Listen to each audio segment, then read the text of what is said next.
King of the Monsters was a deep Heideggerian, deep ecology film to me. But in that movie, Godzilla represents the kind of hyper object of ecology that's described by the speculative realism people. He represents basically like this kind of, not Gaia, but he just represents like the ecological being of the earth, right? Of earth specifically, of ecology. So to an extent, there is a contradiction between earth and humanity, right? But since we live on earth, Godzilla protected humanity against Ghidorah, who represented a foreign alien intruder. You can maybe see Ghidorah as like the alien invasion of modernity, right? That's like crushing the earth. So that's how I saw that. But now we're seeing King Kong versus Godzilla. Let me guys explain to you what King Kong meant originally. So everyone knew that in the initial film. Let me show you this scene from Peter Jackson's King Kong 2005. I'll show you what King Kong represents. King Kong 2005 city, when he escapes the city. I want you to think about this scene and think about what it means. Let me get to the chat. Godzilla rant stream. Yeah, it's interesting where shit leads us, but you learn some stuff from this. Big Monkey. I'm on Godzilla. I'm on King Kong's side. If you need to know who I'm on the side of. Godzilla has a tail. Could Gorilla win against the Komodo dragon? Yes, it could. A gorilla could just grab it and rip it apart. Guys, gorillas can bench like, how much can they bench? Like 2,000 easily.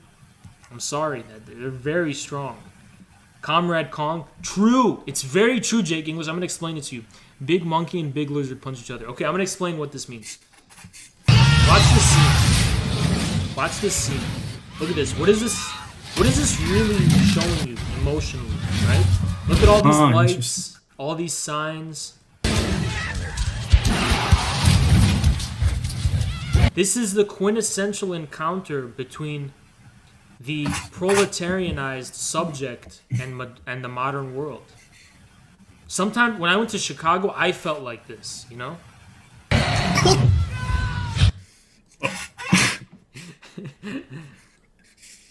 It kind of does break it off, but this is like the encounter between primordial humanity, the proletariat, the worker, and this wild, ruthless, alien, unnatural, sick world that we live in, of industrial modernity.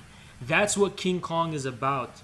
King Kong is about the Christ-like martyrdom and sacrifice of the most primordial representative of humanity, being just shot down by planes. Everyone's attacking him. He's confused. He doesn't know what's going on. The whole world is coming after him. And when they trying to kill Kong, it's representative of the fact that capitalism or modernity is trying to kill humanity itself. There's also slavery in nature. You know, sorry, I don't mean to cut you off. Sorry. There's also slavery imagery, right?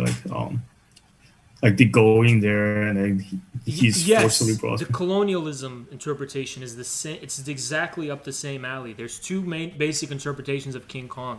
The colonialism one, which is basically the encounter between colonized people in modernity, and basically the fact that the colonial humanity represents humanity at its most fundamental. And there's the proletarian interpretation, which is that King Kong represents the proletariat and how the proletariat is living in an alien world. You know, it's like treated as a beast of burden, basically.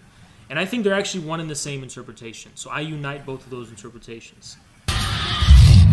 So that's kind of what King Kong represents. King Kong is Comrade Kong. King Kong represents the proletariat in a way, represents humanity.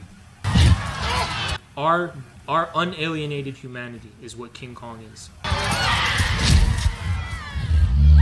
See, King Kong, who wants this woman, and she's a white woman, so that's also symbolic, whatever imagery or whatever, because the white woman means a certain thing, in within the imagination of America and so on.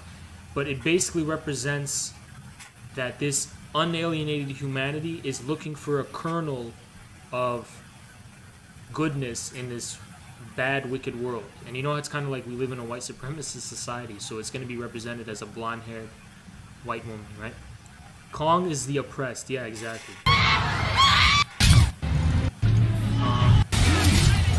Yeah, man. So I don't want to take up too much of the time with this. So that's what Godzilla vs Kong means. I think Kong represents humanity, and Godzilla represents the Earth, ecology. Right? That's what the real battle is going on about here. So who do I side with? 100% Kong. But I also like Godzilla too. But I gotta side with Kong. You know, you guys take your picks.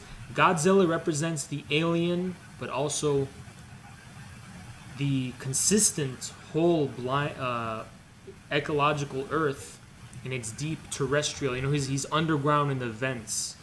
You know, swimming around in the vents.